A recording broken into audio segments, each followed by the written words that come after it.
30 जून से एसआईआर के तीसरे फेज की शुरुआत होने जा रही है और इससे पहले 23 मई से अगले 2 हफ्ते तक अनमैप्ड वोटर लिस्ट का निर्वाचन आयोग की ओर से प्रकाशन किया गया है।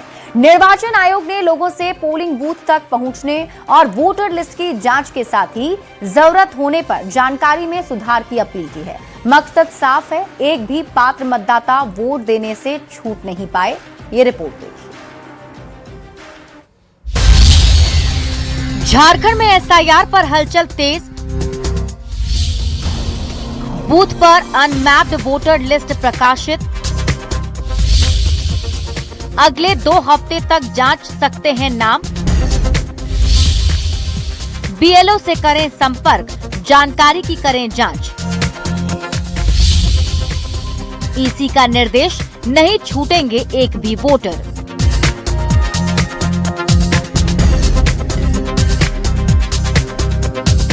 एसआईआर यानी विशेष गहन पुनरीक्षण। बिहार, असम और बंगाल में विपक्षी दलों की नाक में दम करने के बाद अब झारखंड में भी इस प्रक्रिया की शुरुआत होने जा रही है। एसआईआर की शुरुआत से पहले अनमैप्ड वोटर के लिए निर्वाचन आयोग ने बड़ी पहल की है। अनमैप्ड यानी वैसे वोटर जिनकी एसआईआर में मैपिंग नहीं हो पाई है, पोलिंग बूथ तक पहुंचकर वोटर लिस्ट की जांच कर रहे हैं। इसमें दर्ज नाम, मतदान केंद्र और बाकी जानकारी की जांच कर रहे हैं और उसमें किसी भी तरह की गलती पाए जाने पर सुधार करवा रहे हैं। एसआईआर का काम चल रहा है 2003 के बाद से अभी ये हो रहा है और 2003 के सीरियल नंबर से ये सब कोरिलेट किया जा रहा है। यहाँ पे वैसे मतदाता, अनमैप्ड मतदाताओं की सूची जारी हुई है जिनकी मैपिंग नहीं हो सकी है किसी भी वजह से। उन्हें ये सुविधा दिया गया है कि बीएलओ 2 दिन बूथ पे बैठेंगे और वो लोग आके अपनी सुविधा के अनुसार आके मैपिंग करवा सकें। आपको बता दें कि आखिर ये सारी कवायद क्यों हो रही है। दरअसल झारखंड में निर्वाचन आयोग ने इसी के साथ एसआईआर के तीसरे फेज का ऐलान कर दिया है। इसके तहत तैयारी और प्रशिक्षण के लिए 20 जून से 29 जून की तारीख तय की गई। इसके बाद 30 जून से 29 जुलाई तक घर घर सत्यापन किया जाएगा। सत्यापन के बाद ड्राफ्ट मतदाता सूची प्रकाशन के लिए 5 अगस्त की तारीख तय की गई है। इसके बाद 5 अगस्त से 4 सितंबर तक दावा और आपत्ति के लिए समय तय किया गया है। फिर 3 अक्टूबर तक दावा और आपत्ति का निपटारा किया जाएगा और 7 अक्टूबर को अंतिम मतदाता सूची का प्रकाशन किया जाएगा। 23 मई से अगले 2 सप्ताह तक सभी पोलिंग बूथ पर अनमैप्ड वोटर लिस्ट प्रकाशित रहेगा। मतदाता अपनी सुविधा के अनुसार बूथ पर जाकर दर्ज कराई गई जानकारी के बारे में जांच कर सकते हैं। निर्वाचन आयोग ने भी वोटरों से जागरूकता के साथ वोटर लिस्ट में दर्ज की गई जानकारी की अच्छे तरीके से जांच की अपील की है, ताकि कोई भी योग्य वोटर लोकतंत्र के महापर्व में भाग लेने से छूट ना सके। न्यूज़ 18 के लिए रांची से निरंजन सिंह की रिपोर्ट। और इस बीच आपको बड़ी खबर हजारीबाग से बताते हैं, जहां पद्मा थाना क्षेत्र के हरमबार गांव में चंगाई सभा को लेकर विवाद हो गया। हिंदूवादी संगठन के कार्यकर्ताओं ने चंगाई स्थल पर पहुंचकर विरोध जताया है। इस दौरान आयोजक के घर से बाइबल समेत कई विवादित किताबें मिली, जिसमें स्पष्ट रूप से ईसा मसीह से जुड़े बातों का जिक्र है।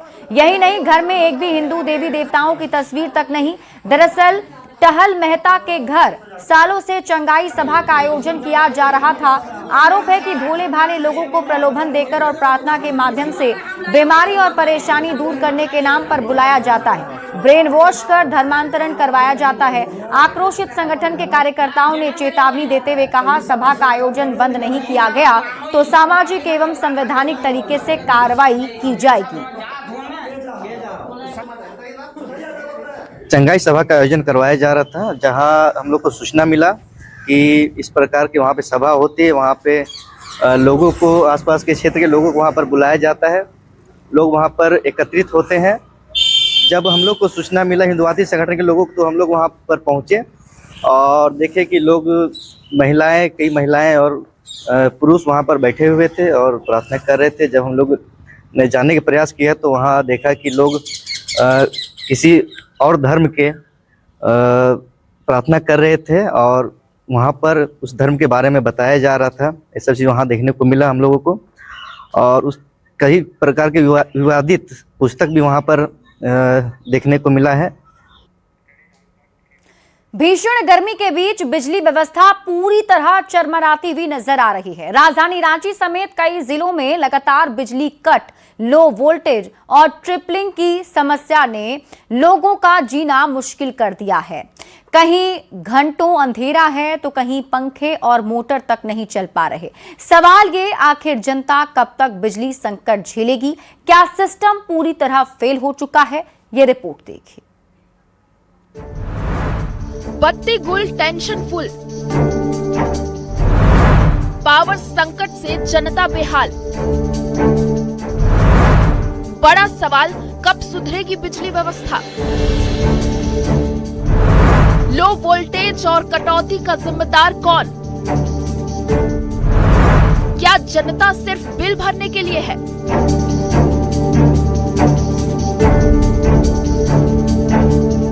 ये तस्वीरें राजधानी रांची की हैं, जहां बिजली अब सुविधा नहीं, सबसे बड़ी समस्या बन चुकी है। कहीं घंटों पावर कट तो कहीं लो वोल्टेज ने लोगों की जिंदगी बेहाल कर दी है। पंखे रुक रहे हैं, मोटर नहीं चल रही, घर से लेकर कारोबार तक सब प्रभावित है। आरोप है कि दिन में कई बार बिजली जाती है, रात में भी चैन नहीं, शिकायत करो तो सुनवाई नहीं होती है। सोते हैं, सब बाहर में बैठे रहते हैं, उधर रोड पे ही रहते हैं, रोड पे खड़ा रहते हैं। और क्या, रात रात भर जगना हो जा रहा है। तो दिन भर काम करो, रात को जगो, फिर काम में जाओ। लाइट कटता है, हम लोग सब बाहर बैठे रहते हैं गर्मी से। कब कब लाइट कट रहा है? रात ही में कट रहा है। हम लोग काम करने वाला रात में सोएंगे नहीं तो सुबह कैसे काम करेंगे? तो रात रात भर कट रहा है। तब तो लकड़ी वाला पंखा चला रहे हैं क्या? पंखा का कुछ नहीं चलता, हम लोग सब बाहर में बैठा रहते हैं, जितना रहता है बस्ती वाला। राजधानी के कई इलाकों में हालात ऐसे हो गए हैं कि लोगों को पेड़ों के नीचे बैठकर समय काटना पड़ रहा है। बिजली नहीं होने की वजह से बच्चों की पढ़ाई भी डिस्टर्ब हो रही है। बिजली विभाग दावे करता है, लेकिन जमीनी हकीकत अंधेरे में डूबी हुई है। सरकार से यही मांग है कि टाइमिंग से अगर लाइन काटा जाए तो आदमी सतर्क रहेगा कि हाँ इतना बजे लाइट कटेगा, तो आदमी उतना बजे तक अपना घर का काम, पानी वगैरह चलाना, जो भी काम है अपना कर लेगा। लेकिन अभी तो फिजूल का कट जाए। मतलब अभी आदमी पानी भी नहीं भरा, अचानक से लाइट कट गया। अरे किसी को ड्यूटी जाना या कहीं भी जाना हो तो उसके लिए दिक्कत है ना। बिजली की स्थिति तो 1 घंटा देता है, उसके बाद काटता है, उसी 1 घंटा से करता तबाह कर देता है हम लोग को। तो गर्मी में फिर कैसे रह रहे हैं? कैसे? मैदान में बैठे हैं। हम उसी चलते मैदान में बैठे हुए हैं, छाया में। इधर हवा लगी। हाँ, तो एसी वगैरह चलाते हैं? ना, पंखा हम लोग है, एसी वाला नहीं है। पंखा उस पर हम लोग काम कर रहे हैं। कुछ फीडर का लोड पिछले 1 सप्ताह में 1.5 गुना से 2 गुना बढ़ गया, जिसका सिस्टम पे असर पड़ा। बिजली है, लो वोल्टेज का मतलब है बगल में हाई वोल्टेज है और आपके पास लो वोल्टेज है, इसका मतलब है कि ट्रांसफार्मर का एक फेज को उड़ा हुआ है, उसको नज़दीकी जो है कॉल सेंटर है या सब स्टेशन में उसको बताए जाके फ्यूज। इधर बिजली की हो रही समस्या को सरकार भी मानती है। उद्योग मंत्री संजय प्रसाद यादव का कहना है कि विभाग काम कर रहा है और बिजली की व्यवस्था दुरुस्त होगी। आंधी तूफान से थोड़ा सा तो गड़बड़ हुआ है। ऐसे भी जानते हैं कि जब आंधी तूफान आता है या कोई आपदा होता है तो सुधरने में थोड़ा टाइम लगता है और 2-4-10 दिन के अंदर ठीक हो जाएगा। कहीं कोई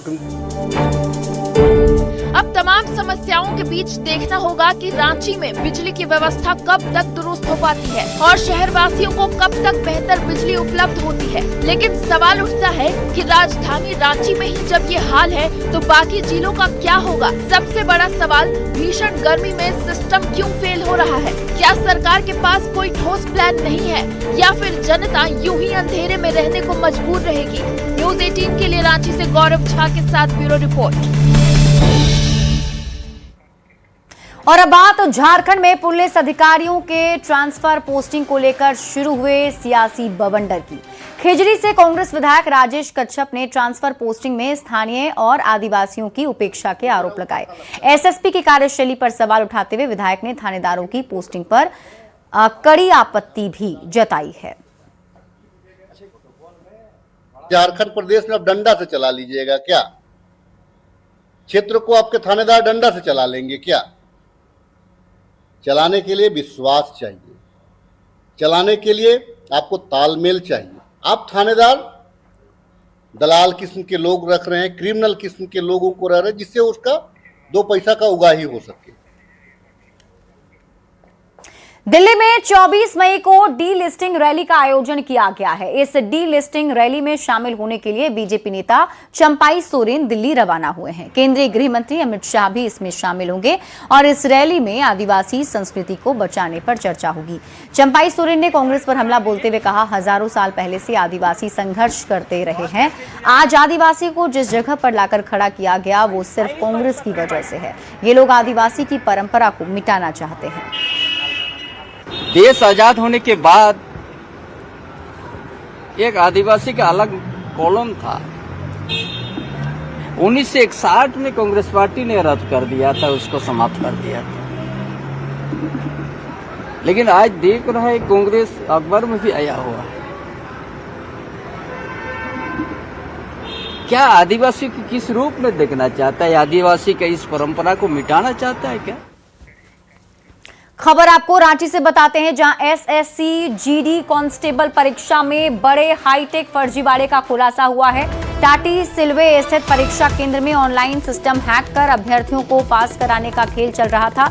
पुलिस ने कार्रवाई करते हुए 4 लोगों को गिरफ्तार किया है। मामला डोल बगीचा स्थित जीनियस इंस्टीट्यूट ऑफ टेक्नोलॉजी का है, जहां स्टाफ सिलेक्शन कमीशन ने परीक्षा आयोजित की थी। पूछताछ में गिरफ्तार अभ्यर्थी मृत्युंजय कुमार यादव और वीक्षक संजीत कुमार ने पूरे रैकेट का खुलासा कर दिया। रांची में एसएससी जीडी कांस्टेबल परीक्षा में गड़बड़ी का ये दूसरा मामला है। बीते दिनों पंडरा ओपी इलाके में भी कुछ इसी तरह का फर्जीवाड़ा आया था, जिसमें 6 आरोपियों को गिरफ्तार किया गया था।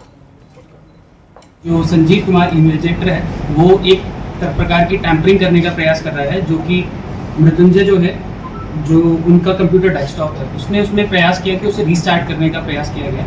तो क्योंकि मामला काफ़ी गंभीर था, तो इसी को देखते हुए वर्गीय पुलिस अधीक्षक महोदय द्वारा एक एसआईटी टीम का गठन किया गया, जिसका नेतृत्व अमर कुमार पांडे कर रहे थे। और उसमें टाटी सिलवे थाना प्रभारी मौजूद थे और टाटी सिलवे थाना के बाकी पुलिसकर्मी भी शामिल थे। जब ये टीम वहाँ पर पहुंची और उसके साथ में साइबर थाना और I4C, जो कि एक साइबर एक्सपर्ट के तौर पे जाना जाता है, उसके साथ भी हम लोगों ने समन्वय स्थापित किया। जब ये सब लोग वहाँ पर पहुँचे तो देखे कि वहाँ पर टैंपरिंग करने का प्रयास किया गया है। जिस कंप्यूटर पे परीक्षा को देना था, वहाँ पर उसे टैंपर करके उसे रीस्टार्ट करने का प्रयास किया गया था। तो उसी को मद्देनजर रखते हुए सबसे पहले मृत्युंजय कुमार यादव को हिरासत में लिया गया और दूसरा संजीत कुमार, जो कि वहाँ पे इन्विजिलेटर का काम करते हैं, उन्हें हिरासत में लिया गया। चतरा के लावालौंग में बेटे पर ही अपनी मां के प्रेमी की जघन्य हत्या का आरोप लगा है। दरअसल आरोपी बेटे ने मां को उसके प्रेमी के साथ आपत्तिजनक हालत में देख लिया था। इससे नाराज होकर उसने अपने दोस्तों के साथ मिलकर गुड्डू मुंडा को रास्ते से ही हटा दिया। आरोपी राकेश और उसके दोस्तों ने गुड्डू को मंधनिया घाटी के पास बस से जबरन उतार लिया और जंगल में लाकर हत्या कर दी। 15 मई को जब मृतक के पिता ने बेटे के अगवा होने की जानकारी दी, तब पुलिस की जांच में पूरे मामले का खुलासा स्पेशल टीम ने किया। अभी भी मास्टरमाइंड राकेश और उसकी मां पुलिस की पकड़ से बाहर है, जिसकी तलाश जारी है। तो राकेश मुंडा की माँ रीता देवी के साथ गुड्डू मुंडा का प्रेम प्रसंग था और इसी क्रम में इन्होंने अपने दोस्तों के साथ लगभग 30 मार्च 2026 को राकेश मुंडा अपने कुछ दोस्तों के साथ मिलकर गुड्डू मुंडा का पहले बस से अपहरण किया और मंदनिया से हाहे जंगल जाने वाला जो रास्ता है उसमें इनको ले जाया गया गुड्डू मुंडा को। फिर उनकी हत्या करके उन्हें वहां पे ही दफना दिया। लातेहार पुलिस को बड़ी सफलता हाथ लगी है। जेजेएमपी के सक्रिय सब जोनल कमांडर और 5 लाख रुपए के इनामी नक्सली शिव नारायण सिंह उर्फ शिवा को पुलिस ने गिरफ्तार किया है। एरिया कमांडर सुकुलदेव उरांव को भी पुलिस ने पकड़ा। दरअसल लातेहार पुलिस अधीक्षक कुमार गौरव को सूचना मिली कि शिव नारायण धनकारा मोड़ की ओर से आ रहा था, जिसके बाद वरीय पुलिस अधिकारियों के निर्देश पर लातेहार थाना प्रभारी के नेतृत्व में विशेष छापेमारी दल का गठन किया गया। टीम ने कार्रवाई करते हुए धनकारा मोड़ के पास से शिवा को गिरफ्तार कर लिया है। पूछताछ के दौरान गिरफ्तार नक्सली ने कई घटनाओं में अपनी संलिप्तता स्वीकार कर ली है। उसकी निशानदेही पर पुलिस ने जेजेएमपी के एरिया कमांडर सुकुलदेव उरांव को उसके घर से गिरफ्तार किया है। लातेहार जिला में नक्सल विरोधी अभियान लगातार चलाया जा रहा है और इसी संदर्भ में ये सूचना पुलिस को मिली कि जेजेएमपी के सब जोनल कमांडर शिवा सिंह खेरवार लातेहार थाना क्षेत्र में भ्रमणशील है। इसमें त्वरित एक टीम का गठन किया गया और टीम के द्वारा बड़ी ही कुशलता से शिवा सिंह की गिरफ्तारी की गई धनकरा लातेहार थाना अंतर्गत क्षेत्र से। जो शिवा सिंह खेरवार है इसके विरुद्ध कुल 24 कांड दर्ज हैं जो मुख्य रूप से लातेहार जिला, चतरा जिला और रांची जिला में है। ये सब जोनल कमांडर के रूप में कार्यरत था और इसके विरुद्ध सरकार द्वारा 5 लाख रुपए का इनाम भी घोषित था। संजय सेठ ने कहा है कि पूरी दुनिया में सबसे कम पेट्रोल डीजल का दाम भारत में है। भारत सरकार 30 रुपए की सब्सिडी दे रही है। उन्होंने कहा कि हमारी अर्थव्यवस्था लगातार मजबूत हो रही है। उन्होंने ईंधन बचाने के लिए गाड़ियों का इस्तेमाल लोगों से कम करने की अपील भी की। हम देश को देश हित में देश के चश्मे से, देश के विकास के चश्मे से देखें, पॉलिटिकल चश्मे से नहीं देखें।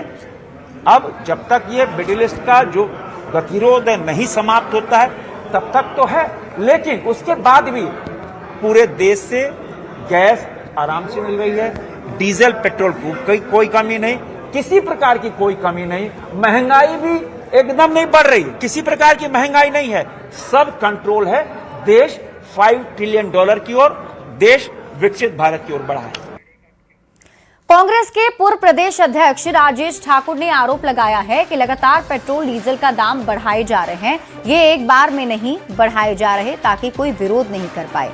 पेट्रोल और डीजल की कीमतों में 3 बार में 5 रुपए का इजाफा हुआ। ऐसे में महंगाई का एक बड़ा झटका देश के लोगों को उठाना पड़ रहा है। लगातार इस तरह की कवायद चलेगी लगभग 1 महीने तक, ताकि कोई रिएक्ट नहीं कर पाए। हर रोज दाम बढ़ेंगे, 90 पैसे के लिए कौन रिएक्ट करेगा? इकट्ठे 15 रुपए बढ़ा देते तो रिएक्ट करते लोग। तो एक चतुर और चालाक प्रधानमंत्री का ये काम है और हम समझते हैं कि ये ठीक नहीं है, जनता के साथ धोखा है। धनबाद रेलवे ऑडिटोरियम में 19वां रोजगार मेले का आयोजन किया गया है, जिसमें मुख्य अतिथि के रूप में केंद्रीय महिला एवं बाल विकास मंत्री अन्नपूर्णा देवी शामिल हुई हैं। सांसद ढुल्लू महतो, विधायक राज सिन्हा, डीआरएम अखिलेश मिश्रा सहित रेल अधिकारी मौजूद रहे। केंद्रीय मंत्री अन्नपूर्णा देवी ने रोजगार मेले में 88 युवाओं को नियुक्ति पत्र सौंपा है। ये नियुक्तियां मुख्य रूप से डाक विभाग, रेलवे, टेलीकॉम, स्वास्थ्य सहित विभिन्न सरकारी विभाग के लिए की गई है। नियुक्ति पत्र मिलने के बाद सभी खुश नजर आए। देख रहे होंगे कि ये 19वां संस्करण है। लाखों युवाओं को अभी तक भारत सरकार के विभिन्न विभागों के माध्यम से, मेले के माध्यम से नियुक्ति पत्र वितरण किया जा रहा है। इसी क्रम में आज 51,000 से ज्यादा अभ्यर्थियों को नियुक्ति पत्र 47 स्थानों में दिया गया और हमें बहुत अच्छा लग रहा है कि यहाँ मोदी जी के ये इस प्रोग्राम में हम लोग को नियुक्ति पत्र दिया जा रहा है, तो इसलिए मैं धन्यवाद बोलना चाहती हूँ। बहुत अच्छा लग रहा है और सबसे मतलब मेरे लिए खुशी की बात है कि जिसमें यूनिट में काम करता था तो अब वहाँ अपने मन से, अपने पैसे के अनुसार मैं और बच्चों को जगह जगह कैंप ले जाऊंगा और अपने यूनिट को और डेवलप